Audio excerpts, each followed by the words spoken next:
Well, welcome everybody. My name is Hulse. I am a PA here at Astera. I've been here for 13 years, and I've been specializing in urology for 18 years. So welcome, and please feel free to interrupt me if you have questions, if you need me to clarify something I'm saying, or you just want to interject with anything. But we'll have time later at the end of the talk and after everybody's done speaking too. Okay. So a little urology humor. We have a lot of inside jokes in urology, some of which are not appropriate to say here. But so, okay, let me see if this works. There we go. Yes. Okay. So to start, urinary incontinence is one of the most common things that I see in my clinic. It affects women and men almost equally, especially as we get older, but about 1 in 3 women and 1 in 4 men throughout their lifetime will experience some form of incontinence. But just because it's so common, it doesn't mean that it's normal. That's probably one of the most important messages I want people to leave with today, is that it's incredibly common, but it is not normal. So it's really important to open up that dialogue with your providers, with your primaries, and I know it's incredibly embarrassing. It's not something that we like to talk about, over lunch, but certainly bring it up to your providers and interview the right people to try and find some solutions for you. So I did say that, primarily women more than men, but as we get older, that does start to equalize a little bit. And as we get older, more and more common. All right, so what is urinary incontinence? We like to separate the different types of incontinence based on the underlying issue. So the most common, by far, that we hear about is stress incontinence. And I like to describe this as a mechanical issue. We're dealing with some type of lack of support of the bladder. So when we address these issues, we're looking at whether there is lack of support. Maybe it's the pelvic floor, maybe it's the bladder neck, maybe it's something within the sphincter muscle, which we'll talk about later. But anyway, this is a mechanical issue. The next is urge incontinence or overactive bladder. We all see those incontinence commercials, the gotta go, gotta go.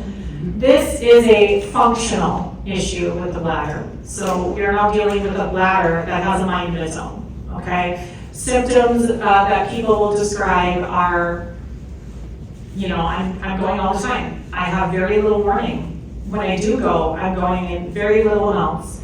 I'm waking up at night. I can barely get to the bathroom before I start leaking. And just feeling like they know where every rest area is, on the way to St. Cloud or the cities.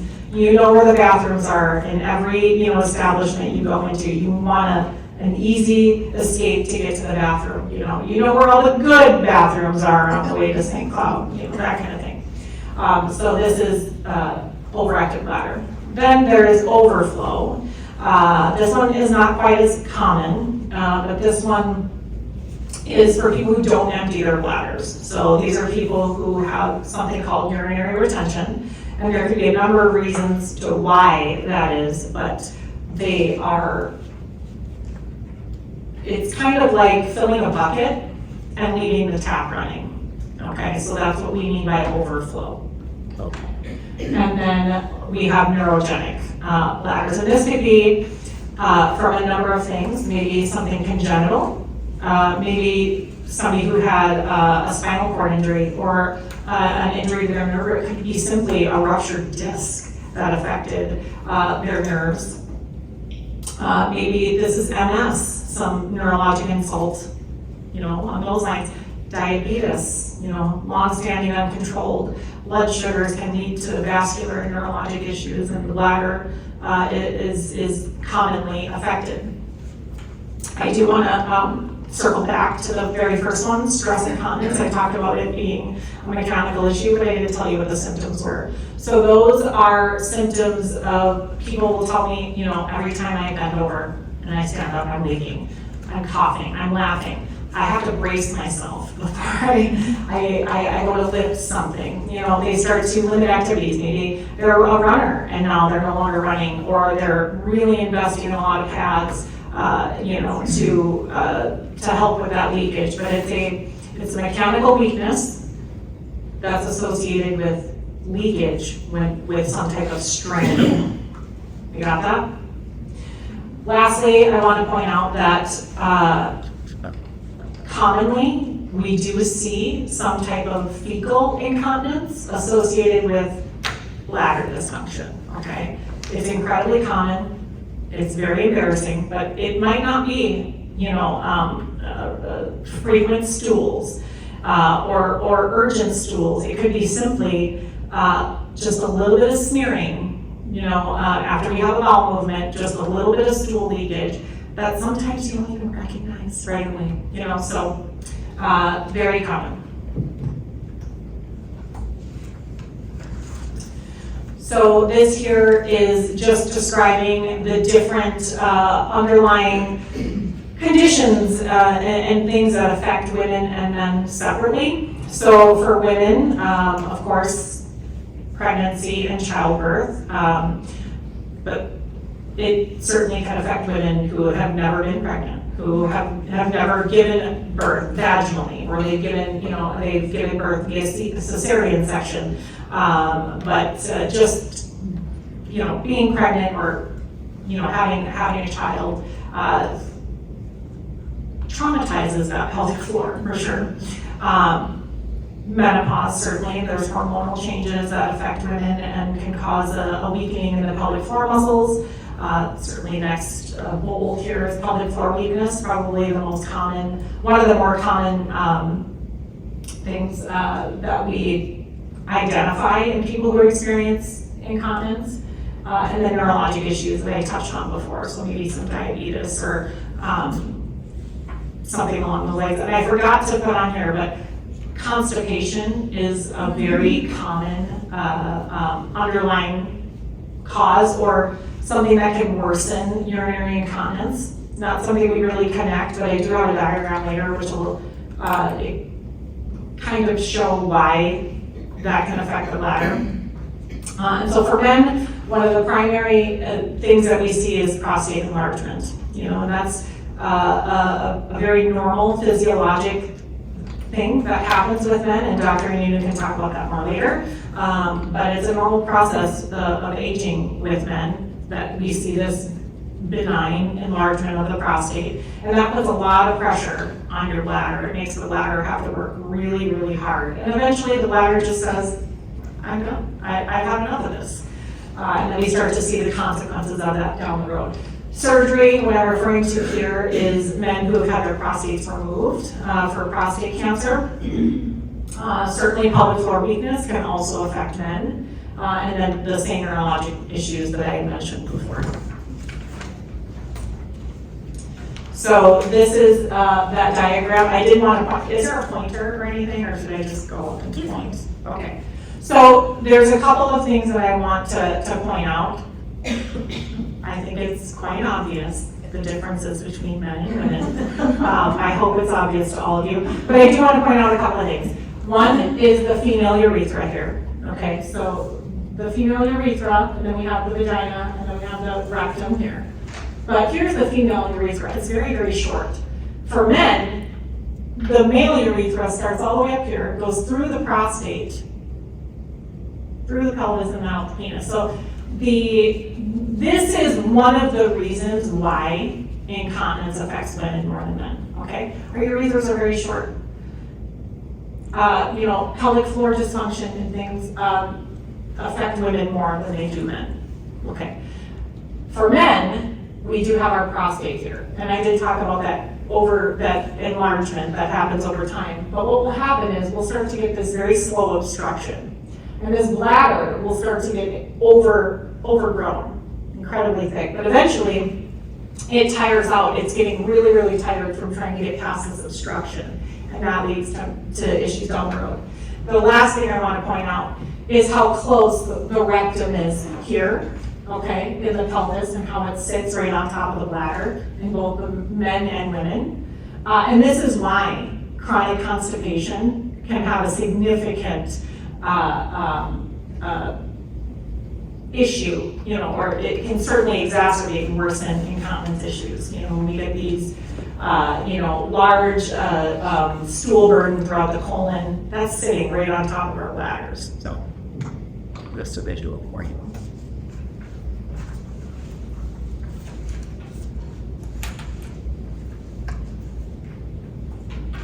Here we go. So why does this matter? Well, as Kim had mentioned earlier, it's incredibly embarrassing. Nobody wants to talk about why they're peeing their pants, or that they are peeing their pants, and that they have to, wear pads. They're worried about the smell. They're worried about, having an accident and not having, extra clothing, or being able to get to a safe place and cover it up. So it's incredibly embarrassing. It's also socially isolating. I see a lot of people over time that haven't sought some type of solution. They start to limit their activities. They start to limit their social engagements. They're not getting out as much as they used to. They're not socializing with their friends. They're not going out shopping. It becomes very depressing, and it's really sad when it's gone on for so long. We absolutely have lots of things we can offer. It's sad to see that. They don't think that there's something that can help them. Their moms or their dads lived with it. They saw their parents suffer with it, or, an older generation just suffer with it, and they thought they had to live with it too. It's expensive, very expensive. Pads and pull-ups, briefs, incontinence supplies in general, very expensive. Just the laundry supplies, having to buy, say, special bedding to protect your mattresses, all of that adds up over time. So yeah, it's expensive. It can affect the integrity of our skin. If we're sitting, with a wet pad on, that skin becomes very macerated, wet. We can start to get skin breakdown, chronic skin infections, lesions that can be very difficult to heal over time, especially as we get older. We may have some other comorbid issues going on, like diabetes. Some of these things can be incredibly difficult to treat and heal. So, and then the last point I want to make is most people wait far too long to get help. And again, there's that mentality that I just thought I had to live this way. It's so normal, and this happens to everybody. Again, it's common. It is not normal. So what should you expect when you come to see me in the clinic?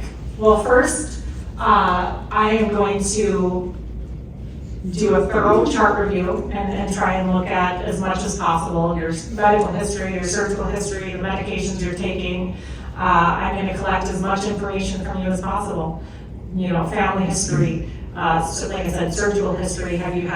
For women, have you had a hysterectomy? For men, have you had surgery on your prostate?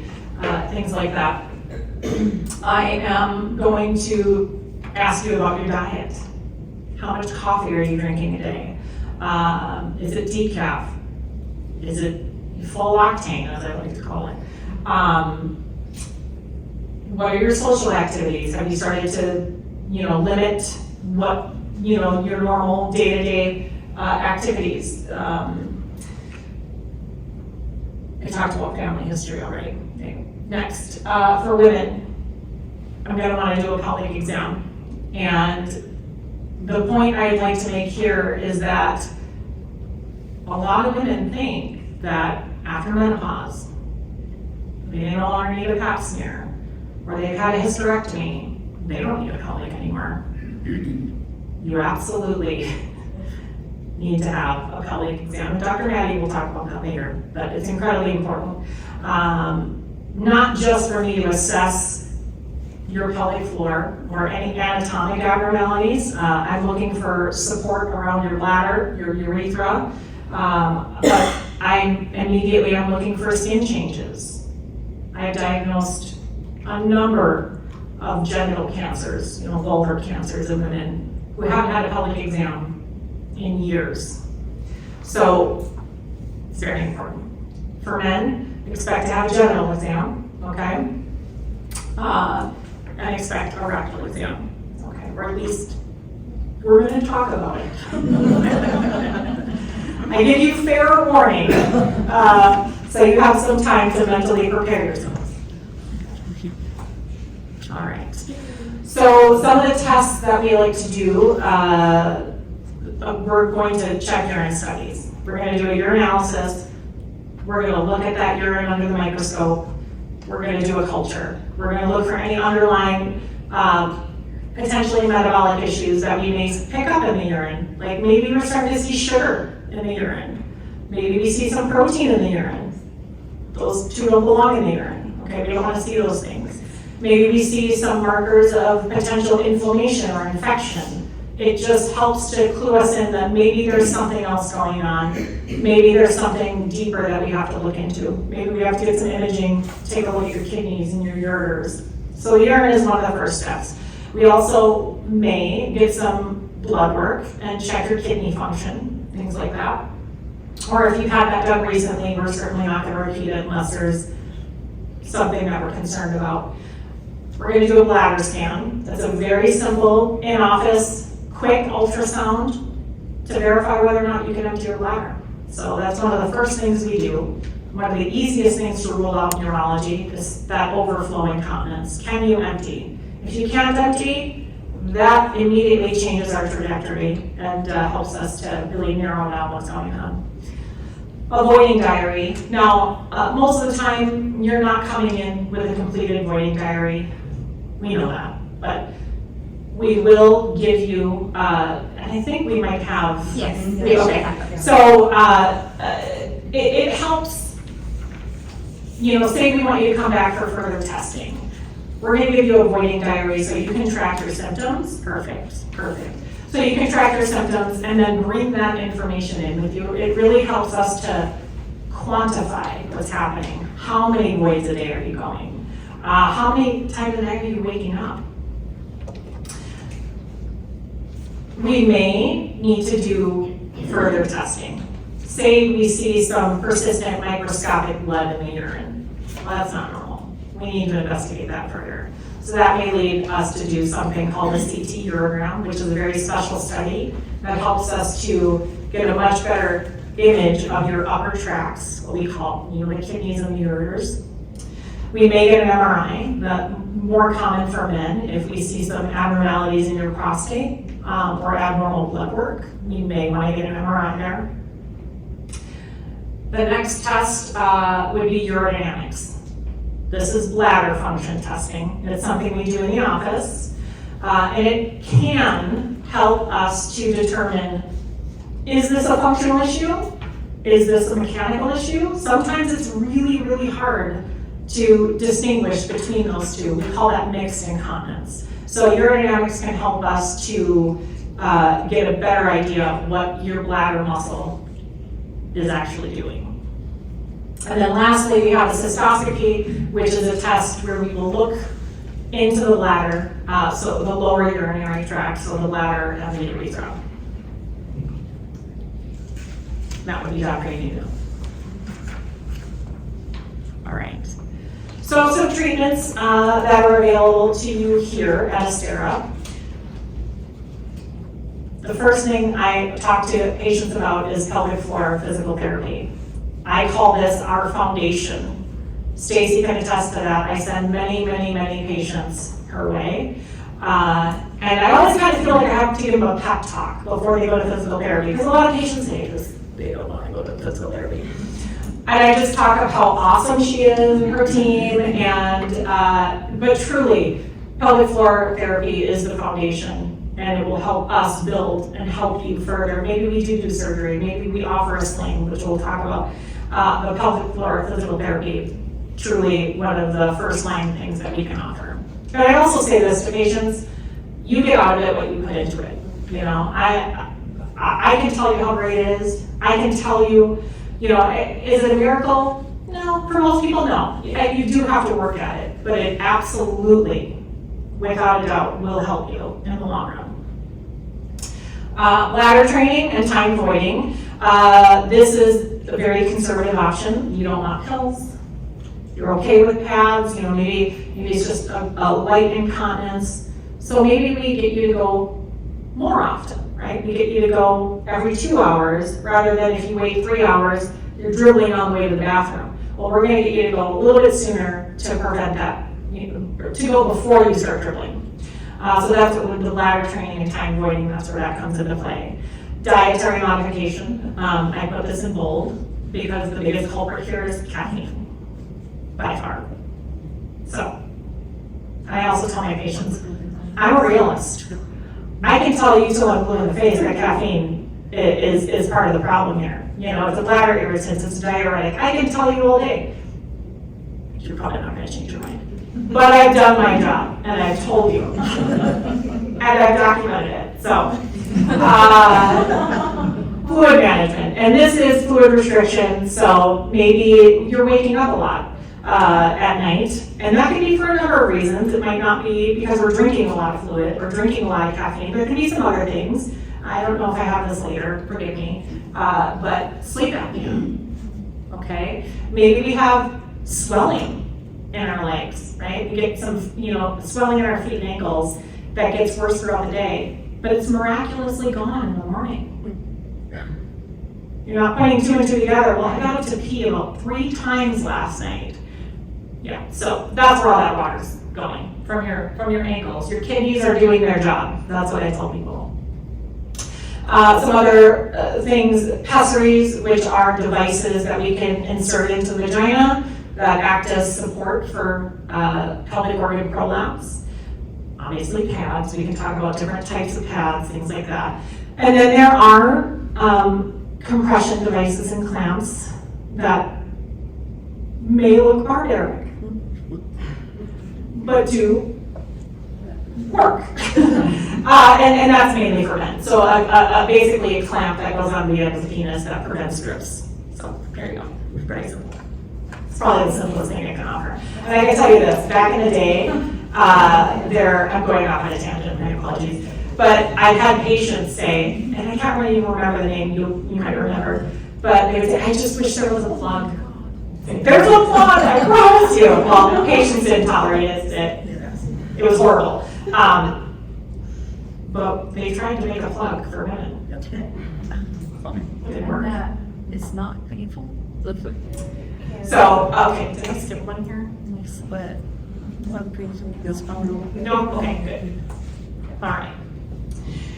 Okay, so now we're getting into the medication and different procedures that we can offer.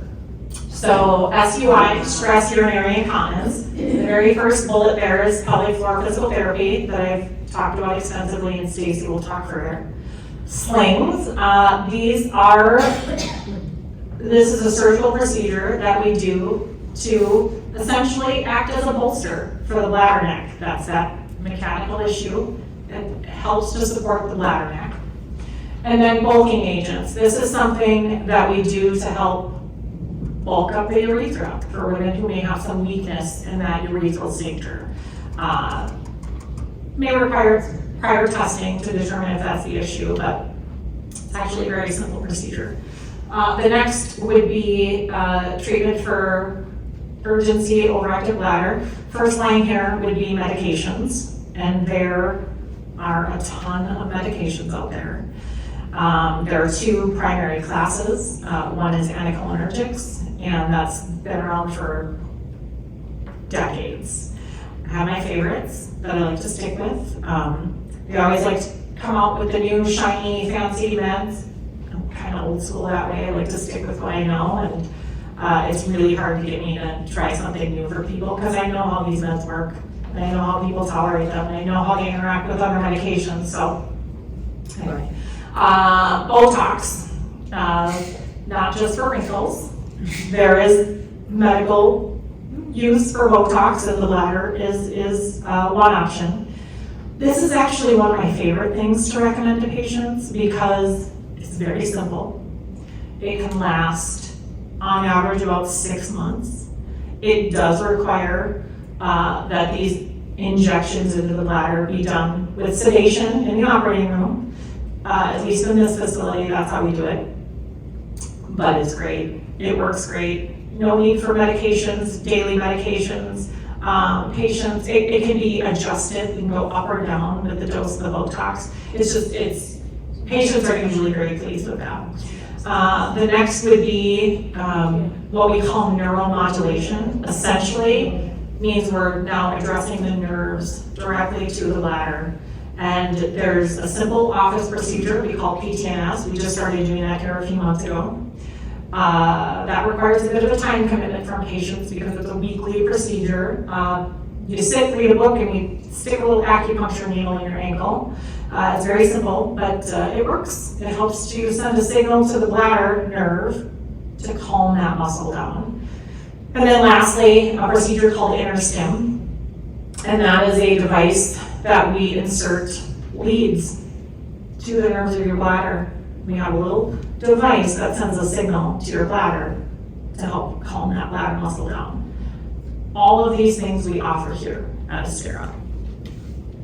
Lastly, overflow or neurogenic. These can be difficult to manage, but for bladders that don't empty, we have to empty. So we maybe do that with intermittent catheterization, something that you can do yourself a few times a day. Or we leave a catheter in, so we call it chronic indwelling Foley catheter. Sometimes something like InterStim can help stimulate the bladder to empty. That's getting a little, I think, complicated for this talk. I simplify that. How often can you do a sling? Here, one time, one and done. There are places, not here, that will do a revision, but a sling is essentially one and done. It becomes a lot more complex, a lot more risk for complications and injury to do a revision. Can I see the body? Yes, there's other options. You know, if again, I had mentioned earlier that there's mixed incontinence. So you might still be having an issue, but it may have nothing to do with the support of your bladder. You may be dealing with a functional issue or neurologic issue with your bladder. So again, that's why it helps to potentially do some testing, do that comprehensive history, trying to figure out what's happening here.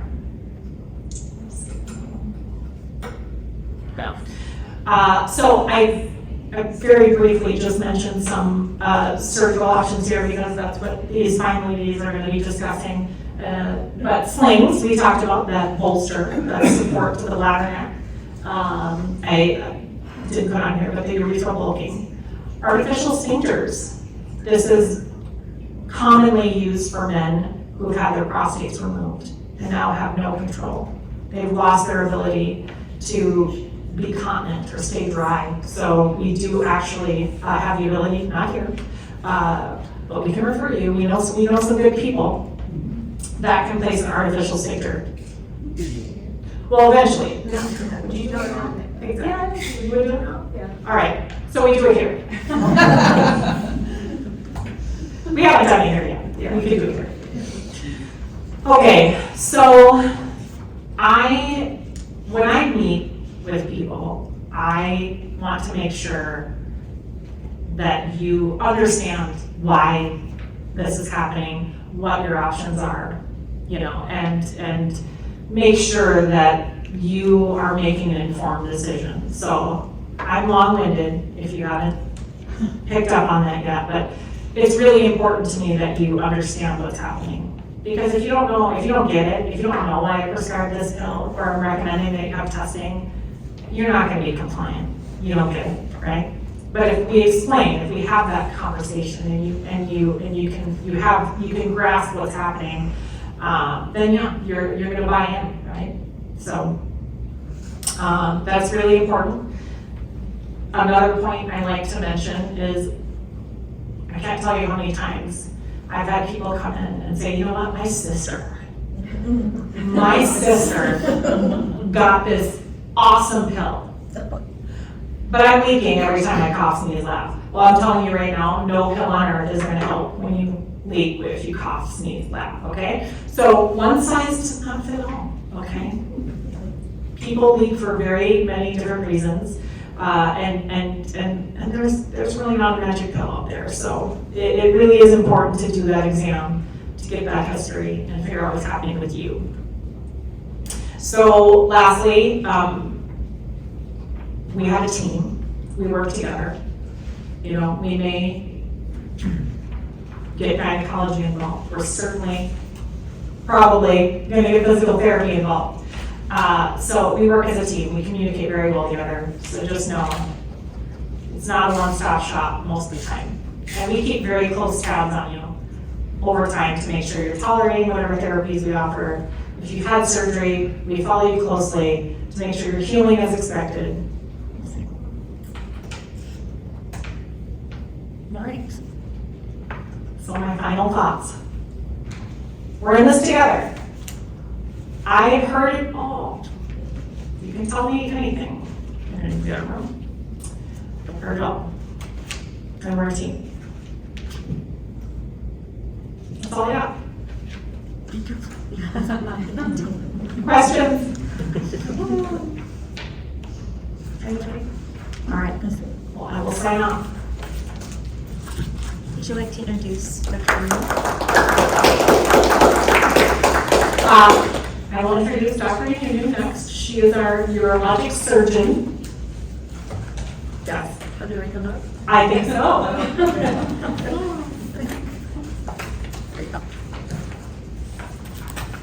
Hi everyone, I'm Dr. E-Nunu. I am the urologist, your friendly urologist here for 1 week a month for the next 2 years, and then hopefully then I'll be here full time. So. Not hopefully, you will be here. This is not a question. Sign the seal. Okay, I'm lovely. Yes, I signed, but you know. The way the world is working. So with going off of what Tina said, yes, we are a team. We bounce ideas off of each other. If we refer you off to see one of our counterparts, so if it's gynecology or pelvic floor, physical therapy, it's not to make you think that we're just dumping you on someone else. It's just that we feel that you can benefit by seeing that other specialty while seeing us. And we definitely make sure that we explain that to you because, as Tina said, education is key. Because if you don't understand what's going on and you don't understand why, you're not going to really buy into what I'm trying to tell you. I'm not trying to really sell you anything. Right. It's more so I'm trying to educate you, make sure you feel comfortable of what is going on with your body so that you feel that you're empowered to make the decision or to be a part of the treatment.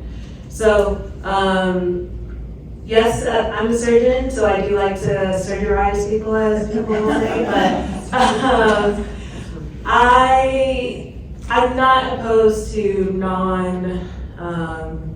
surgical options. Like, if I offer that to you, just know that, okay, this it's a good option because usually as a surgeon, we're like, surgery, that's how we fix things. But if I do offer a non-surgical option, it's a viable option. In our conversations with our patients, we do like for our patients to ask questions. So many times you'll hear us, we'll talk to you. It'll be like a flood of information, but that's okay. Just write down your questions because usually it's when you leave, then you're like, I should have asked that question. So it's okay, especially nowadays with the whole portal system where you can send us a message. Definitely use that. Our nurses are amazing. They are on there getting the information, asking us, and then we are answering. So definitely use those ways. If not, call the clinic and they'll get to us.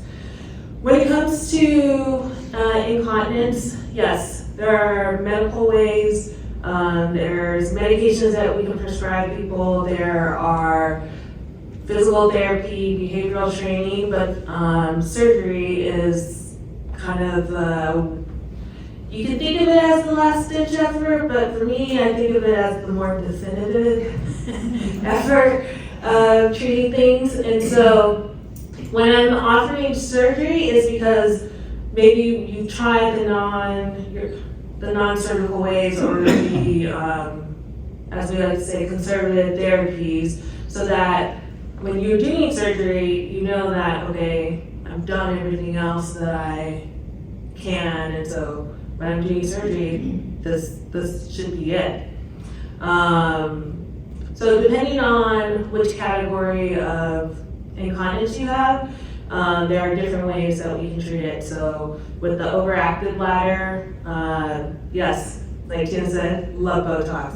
And now our guidelines have changed, so we don't have to too much deal with the stepwise approach. Before it used to be like, you had to do the bladder training, you had to do pelvic floor, physical therapy, all the dietary or fluid restrictions before you can have surgery. And so for many patients, it could be months or even years, depending on how fast you can get in to see your urologist.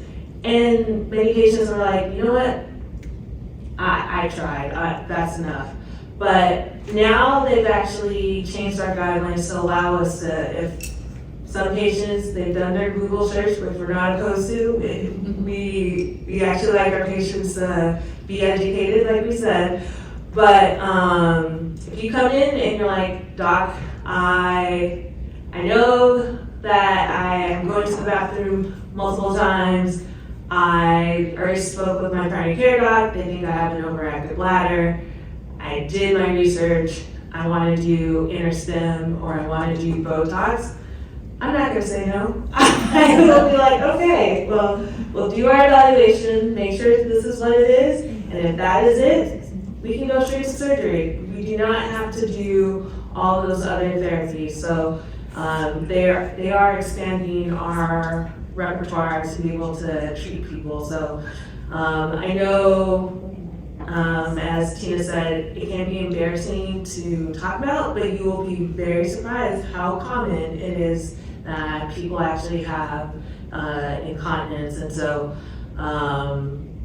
definitely, sometimes even that little mention of that medical condition that you say to your friend may actually prompt them to seek help. So the more you kind of talk about it, you'll be surprised that there are a lot of other people who are suffering just as maybe you might be, and they had no idea that there is something that can be done. So you are, in a sense, our Bible for other people to be exposed to seek help. So do not feel like you can't also speak on stuff. I would just say, after you make your little pitch, to be like, hey, go see your doctor though. Like that's the other part we would like for patients to do.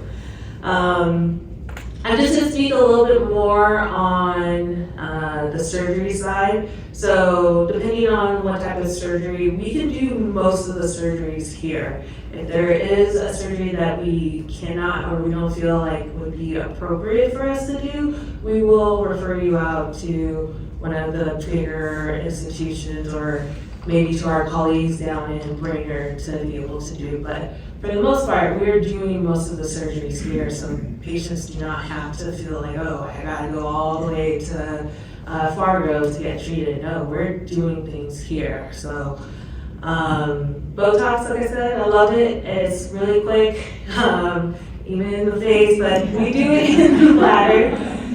It works really well for patients, and so yes, some patients may be what we refer to as a high metabolism, and so they have to get it like every 3 months. But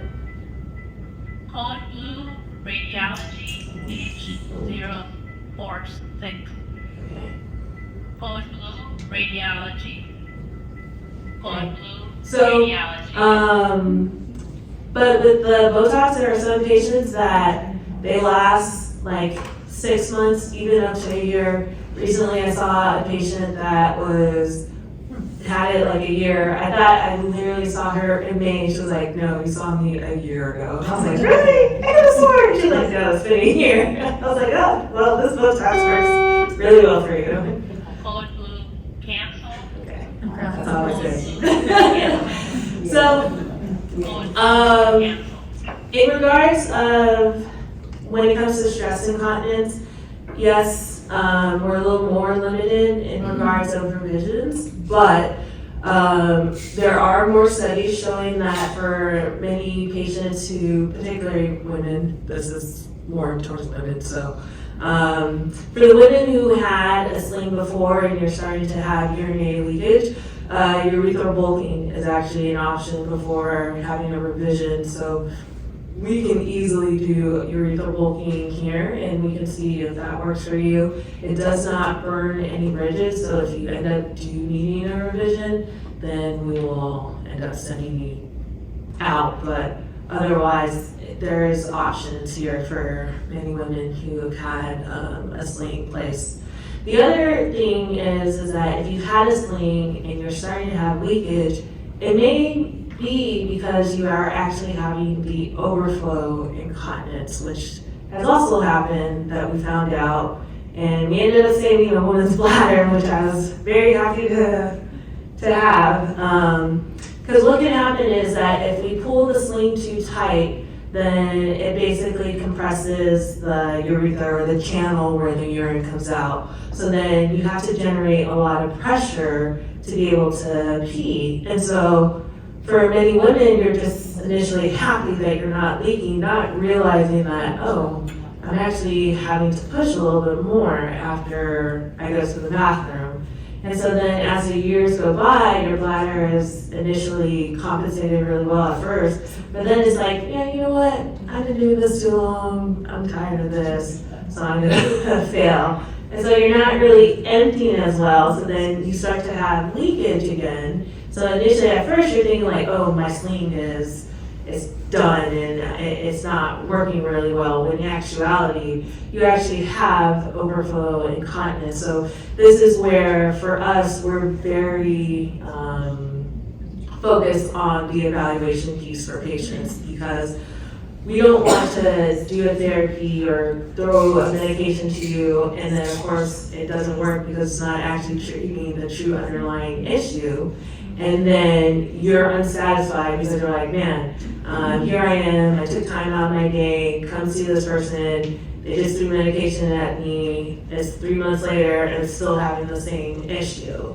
When if we would have done our part of the evaluation, then we would have found like, oh, actually, it turns out your sling is too tight. I need to do a completely different surgery to help relieve and make sure like your bladder is going to go kaput. So it's really important. So when you come to see us, the evaluation piece will be harped on. We definitely will be on journeys, as like I like to tell patients.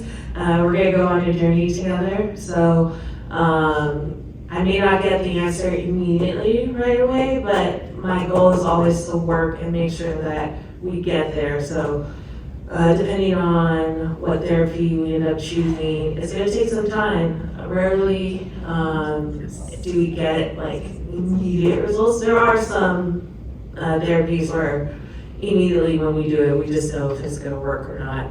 But most therapies, it does take some time, and we will have to work it out to see if it's going to be successful, except for Botox. That just like works like that.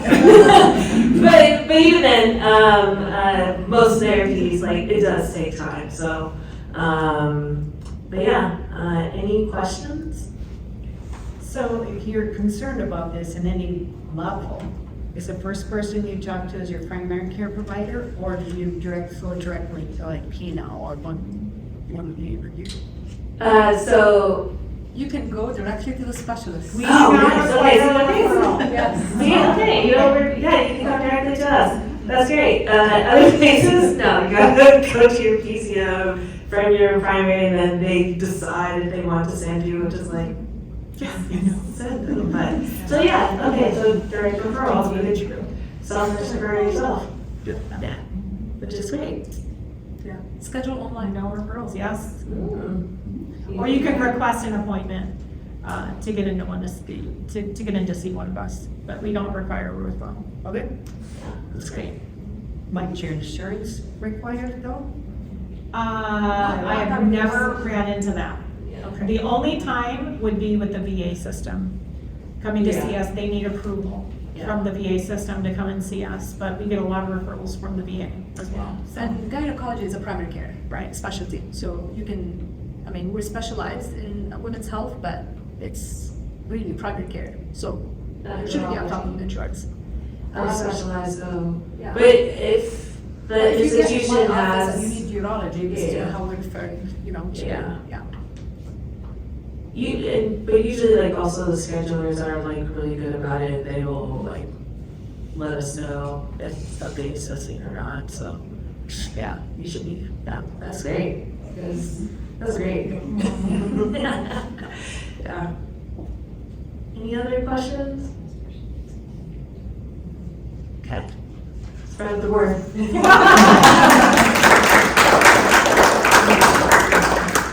We have one more speaker up here, Dr. Hala Madi. She is our OBGYN.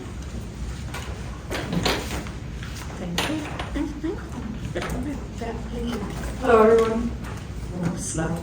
Okay, so I'm the gynecologist. This means I don't see men. I don't skip that slide. So happy I don't. But I'm going to touch base on a few things. Just going back to your question, and about what Dr. E-Nunu and Tina said. Once you see one of us, because there's a lot that all of us do, and there's a lot that is a very specialized care that one of us will do. GYN is a primary, so if you end up in my office and majority of the time for incontinence, I'll speak about it a little bit more, I will need Tina's help for some testing. And so you will be back and forth between me and Tina, and then if Tina, during her evaluation and with us bouncing back ideas, if we feel like we need the urologist surgeon, that you're gonna end up on Dr. E-Nunu's schedule. We're also really good about communicating right away. Me and Tina and Dr. E-Nunu, we work in the same hallway, so our cubicles are right next to each other. Plenty of times I would have a patient in my office and I need Tina to come in, and we try to not go out of the office without an exam by Tina. So sometimes I'll see the patient, Tina will see the patient at the same time, so that we are, not having to go back and forth. But if Tina's not in the office, then I will make sure to communicate this to her, and she will get it on the schedule in a week time for testing. And why do you need the testing? So majority of patients will end up on my schedule for incontinence or a vaginal concern, like mainly bulging sensation, I feel, pelvic pain, some pain with sex. I feel like there's something protruding when I wipe. I hear all of these concerns, and they come hand in hand with incontinence sometimes. This is what we refer to as pelvic organ prolapse. So this is a very specialized GYN care. So just like Tina said, this is the urethra, and this is the vagina, and this is the rectum here. There is tissue between here and here, and this is what we call fascial tissue, meaning this is like a thick, strong tissue. But with time, it becomes a bit weak. This is when we grow older, when we have hormonal deficiency, just like Tina said, when we carry babies, even if we don't deliver through vaginal route, just that pelvic pressure, especially for women that have multiple babies. Also weight, anything that really puts pressure on those pelvic muscles can in the future lead to this part and this part weakening. And so then the bladder can protrude from the vagina and the rectum can protrude from the vagina. So this is what I want to touch on and speak about what we can do. Some patients will have that bulge or tissue protruding or that discomfort without any incontinence, but that doesn't mean there isn't any underlying incontinence issue. Sometimes once we fix that prolapse or reduce it in the office to see how bad it is, then we see incontinence. So people will leak urine as we're doing the exam. This means that the prolapse was actually hiding it, and now when we reduced it, we saw that you do have an incontinence issue.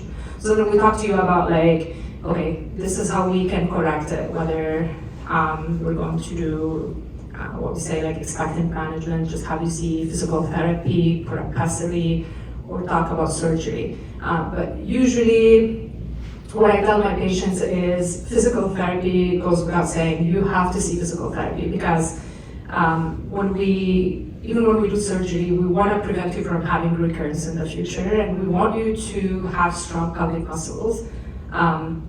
I tell my patients, yes, it's not miraculous, it's not going to fix your problem overnight, but it can definitely help not get it worse. So if you're early stages of prolapse, early stages of incontinence, and you're like, I don't want a pessary, I don't want surgery. But if it's advanced, we want to talk about surgical modalities because we want to improve patients' quality of life. When they end up in our office, they're definitely uncomfortable. But we still want physical therapy on board because we want to prevent recurrence for the future. So for the bladder prolapse, the tissue is coming from here. The pessary can go in and just like support those pelvic structures. That is not going to fix it. It's like a Band-Aid. It's also not going to prevent it from becoming worse. It's really just fixing the symptoms.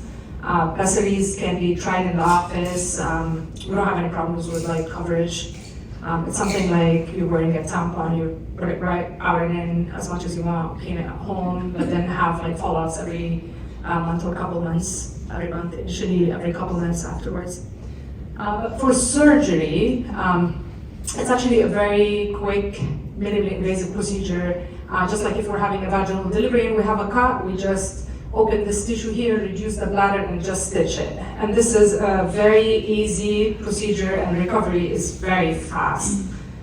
Now, whether we do it with surgery to correct the incontinence depends on what the incontinence type is, and this is where we can bounce back and forth with urology. Depending on the incontinence type, even for stress urinary incontinence, depending on patient characteristics, there are different types of slings that we can put. And this is when we talk to our urology surgeons and we formulate a plan. And some, they will be done just by me, certain slings, and others that would be done by urology, and I will do the bladder repair. Putting a sling and putting the bladder back or doing that cystosy repair is a 30-minute procedure in and out. So you come in the morning, you get the procedure done, you're out. And again, it's a very good recovery. Outcomes are almost immediate. I see patients come to the office in a couple weeks and they say, I did not have any leakage since the procedure. I don't know if this was your... Oh, immediate. Yeah. Instant gratification. Yes, totally. And it's amazing because my patients would say that I'm jumping with my grandchildren on the trampoline, but it's not like that. Now for the posterior repair or the rectum coming down, it's hard to tell which part is coming down without an exam, and it can be the anterior part or the bladder, it can be the posterior part or the rectum, and it can be the uterus coming with all of them or separately. Even patients that have had a hysterectomy in the past, this is where we stitch after a hysterectomy, so after we take the uterus out, and that top of the vagina on its own can come down, even after a hysterectomy. So depending on what we see on exam, we're gonna direct you. If the rectum is coming down, patients would usually say that they have a very long history of constipation in the past. This is usually because what happens is this weakening here can prevent them from having like normal bowel movements, and then it becomes a vicious circle. When they're constipated, the worsening that weakening is gonna be.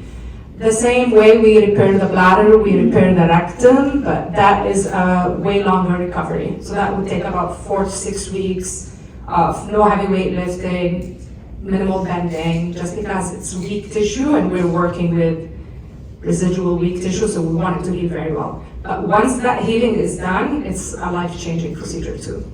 A lot of my patients say we need to manually reduce the rectum from our vagina to have a bowel movement. I hear it very, very often, and I don't think anyone should live with that. Especially it's a quick surgical correction, but you have to have the healing time, so that heals well. If the top of the vagina itself is falling down, we have Dr. Cook. He is our local urologist that comes from Brainerd, and he's with us once a month. 1 to 2 times a month. Yeah, and he does procedures in Brainerd where he can catch that top of the vagina and just push it all up and repair it. So that's why, just like what Dr. E-Nunu and Tina said, if you're in our office, we send you somewhere else, it's because you need another service and we know exactly where to send you.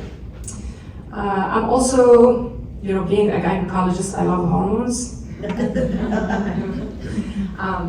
But also because this tissue is hormonal dependent. Our vaginal area loves estrogen. We start losing a lot of the estrogen in our 40s, and then it becomes worse with time. And some patients, especially depending on their age, they don't want to use systematic estrogen, and that's fine. But most patients, the vast majority, are a good candidate for the vaginal estrogen cream. It's pretty local. It does not get to our bloodstream very much, so no risk of cancers or side effects or anything like that. It's a hormonal moisturizer in a way. And what it does, it makes the vaginal tissue stronger and healthier, and that applies to the urethra too, where we pee from. And so that lessens the extent of stress urinary incontinence, urge incontinence, and it's great, especially if we are thinking we want to do surgery. If we start a couple months before, we are thinking that we're going to heal better because we're dealing with like healthier tissue. So if you end up in my office, you're going home with estrogen. But that's it on my end that I wanted to touch on. Do you guys have any questions? Okay, that's it.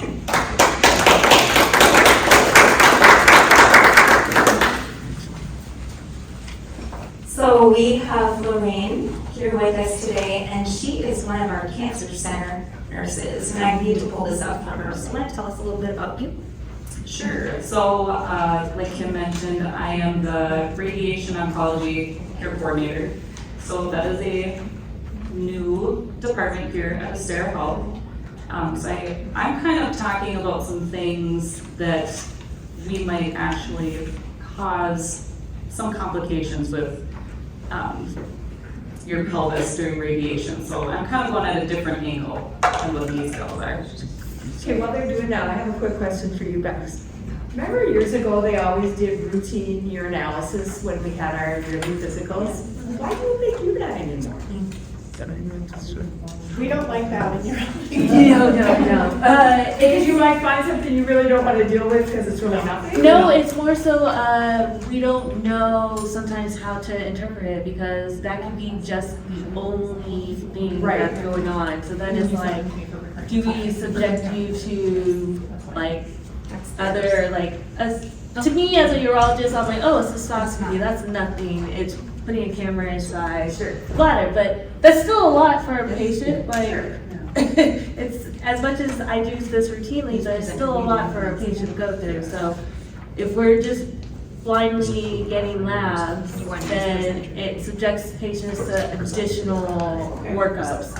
So that's why they realize like, oh, maybe we should just get rid of that. A lot of times for women, just a simple urine collection, it is contaminated. So we see a lot of contaminants in that urine that lead us down a road to, okay, so there's some bacterial growth. Right, sure. It's actually, it's contaminant, right? But they get sent to us now for, extensive pelvic exams, further testing, maybe some upper tract imaging, and then scopes that are completely unnecessary, but now it's our obligation To work it out. to work it up. When we say, don't check the urine, we also say, do not recheck for clearance of a UTI. we only check if there are symptoms. Yeah, yeah. If your symptoms are gone, the infection is gone, okay? Sure. You also want to avoid taking a lot of antibiotics when it's not necessary, so that when you need them, they are definitely working. But part of it is also, if you're coming for incontinence, we definitely want to check your urine at that time and do a culture, because sometimes I have patients that have baseline, mild incontinence, and then they have a UTI, and it gets a bit worse. And so when they come in and they're like, I had these symptoms for 2 years, but they've been worse now. It could be because they have accompanying prolapse right now, but it also could be because they have a UTI, and so on that visit, you will get a urine analysis and a culture. And just to add, estrogen again, I love estrogen, it will help reduce the risk of urine infections because, again, healthier tissue is less likely to get infection. So, yeah. Urology is a big fan of estrogen as well. Yeah. I prescribe it quite often. But yeah, urology, we order urines on everybody. That's one of our favorite things. The problem is that a lot of times when patients come to us for recurrent infection, and it's not truly recurrent infection, that's what we're talking about. So just routine standard urinalysis that may be growing out some contaminant, then they end up getting into it. And we could look way back and say, no, it's been contaminated for years, this is not a true thing. But now it's warranted an expensive workup. Yeah. So is that estrogen prescription only? Yes. And it's really expensive. It's very expensive. Not if we order a generic and we code it the right way. Okay. So you're only gonna get it if we think that you need it Sure. medically, and so we know how to code it, and we know how to send a generic one that would be supported by your insurance. Yeah. Okay.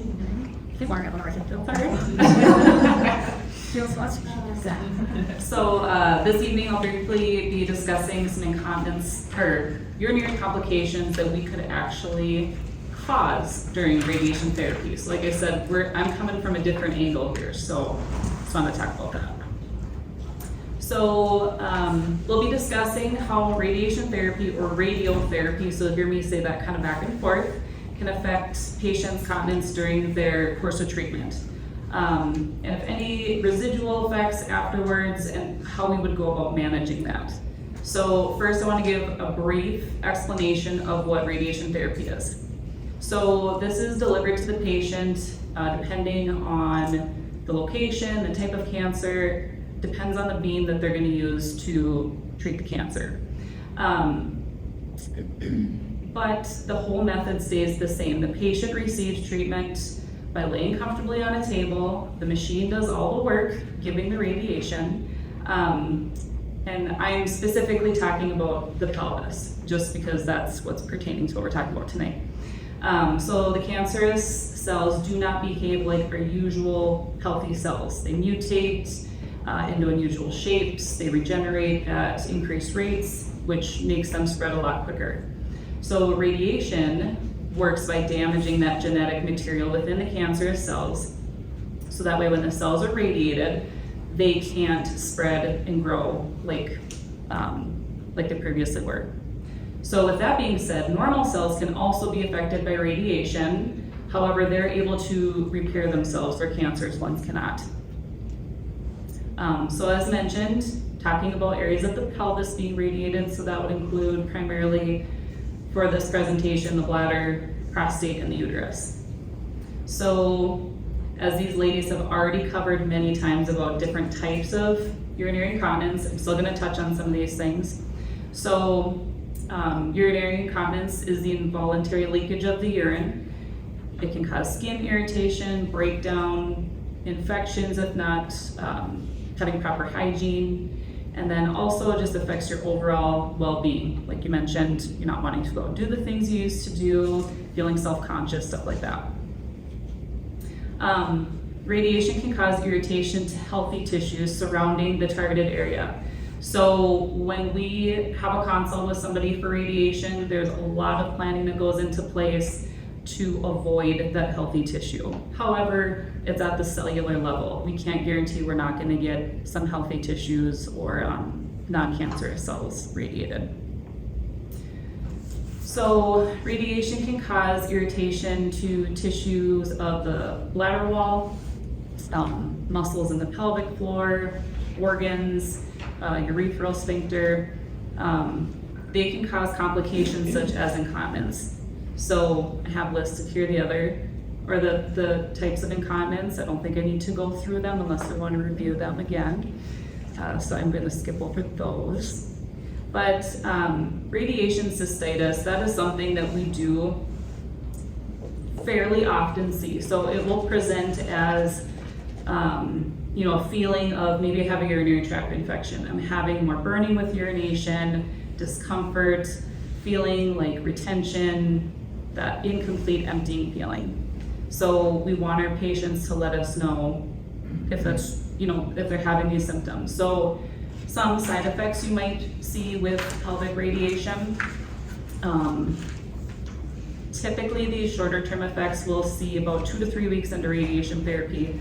So the body is building up that radiation dose, so to speak. And then when they're completed with radiation, those symptoms will continue on for another 2 to 3 weeks as the body's starting to rid of that radiation. So while patients are receiving radiation therapy, they're there Monday through Friday, every day of the week getting radiation, but they follow up with the doctor and the nurse on a weekly basis, or more often if needed. We go over specific questions to determine if they're having any urinary pattern changes. So on consult, we establish a baseline of each patient's urinary baseline, basically, by using these questionnaires. So throughout therapy, we're expecting urinary symptoms to slightly worsen. Some patients don't have any issues, some have a lot of complications with that. So there's going to be a variance in everybody's patterns, such as urgency, frequency, men getting up significantly more at night to use the bathroom. Although we do anticipate these changes, we want to rule out any other acute issues. So if we need to get a urinalysis, making dietary changes, suggesting low caffeine, no caffeine beverages, things like that. They recommend over-the-counter medications that can ease bladder discomfort, such as like pain or burning that you might be experiencing. So conservative management, talked about that already, but on our end, it's more of the dietary changes, avoiding caffeinated beverages, pelvic floor strengthening. We would put in a referral for our experts in the therapy department to provide education and instructions on that. Pharmacological treatments, so that means medications. As they've also mentioned, topical estrogen is something that we would recommend or order. If those tissues are already kind of dried out, not elastic as they should, we're already kind of making it worse by kind of radiating those areas. So we don't want to have any further complications. And then as far as over-the-counter medications with that burning management, you'll see advertisements for azo tablets, that kind of medication. Azo tabs, pyridium, often prescribing that, but using it for longer durations than what the package may say. And then more advanced options, obviously outside of our wheelhouse, but slings, artificial sphincters, that would be referred on to urology.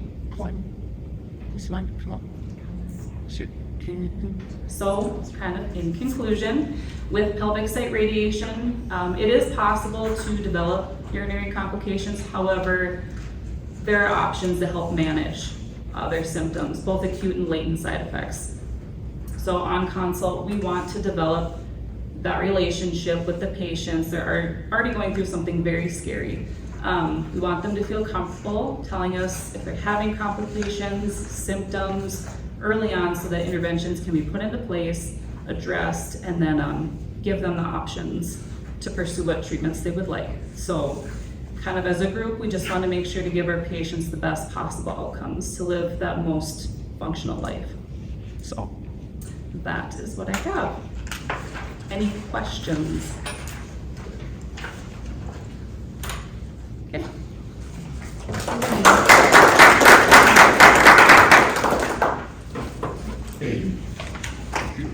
And it sounds like we saved the best for the last because they all They all have time.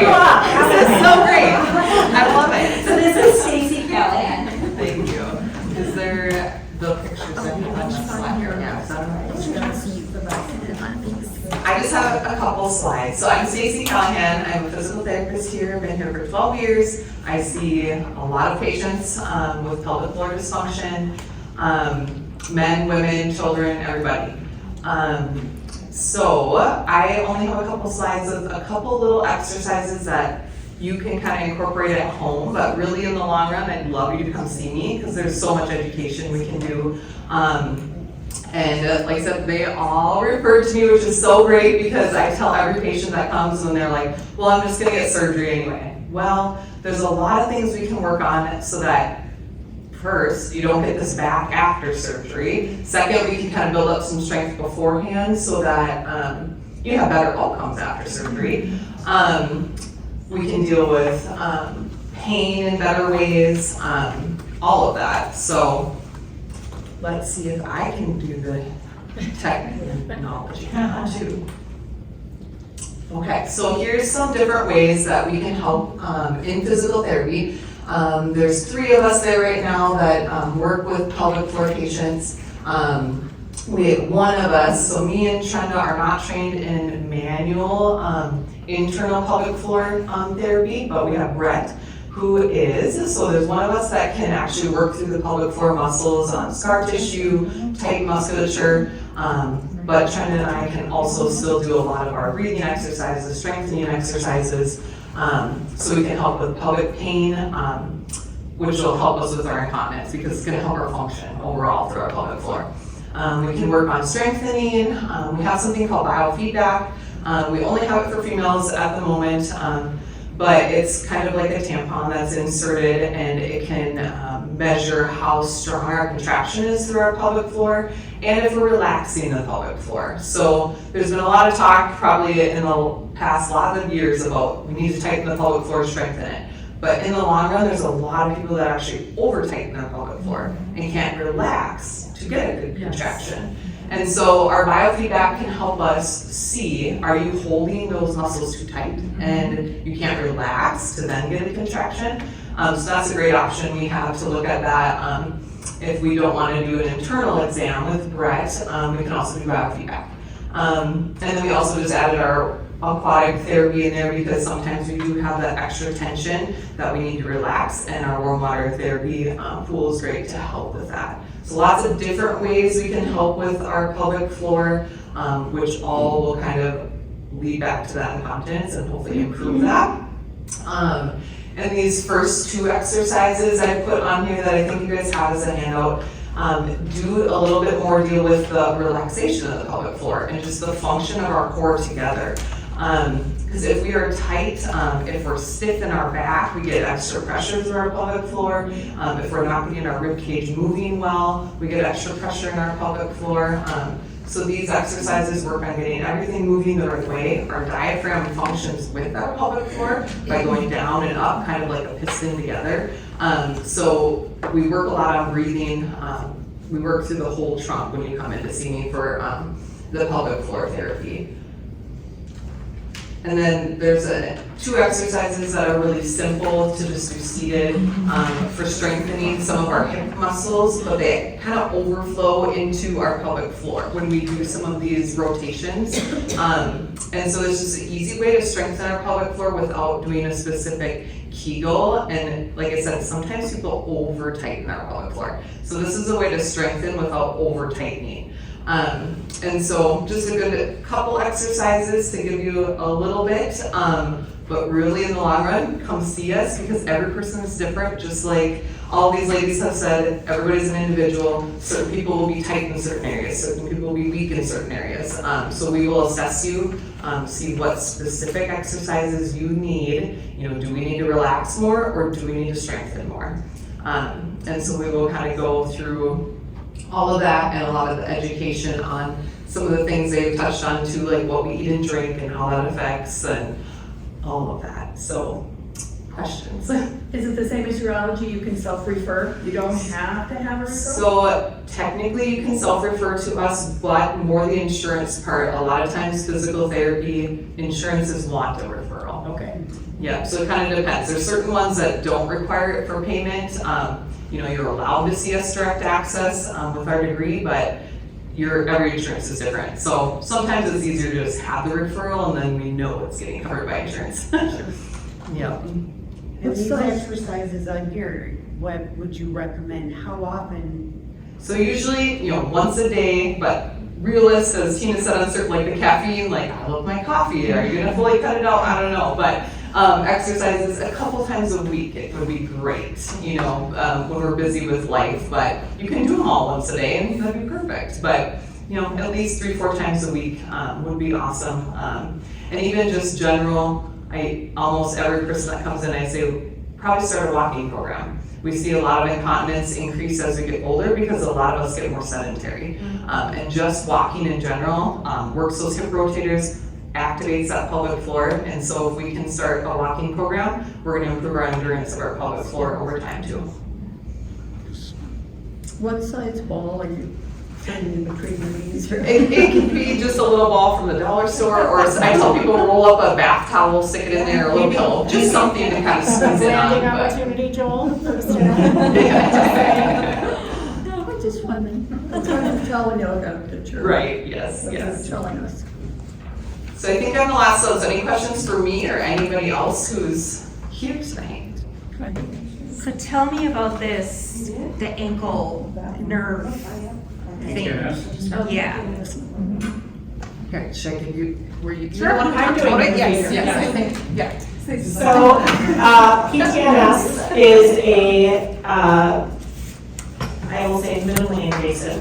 It does require the placement of an acupuncture needle. The PTNS stands for posterior tibial nerve stimulation.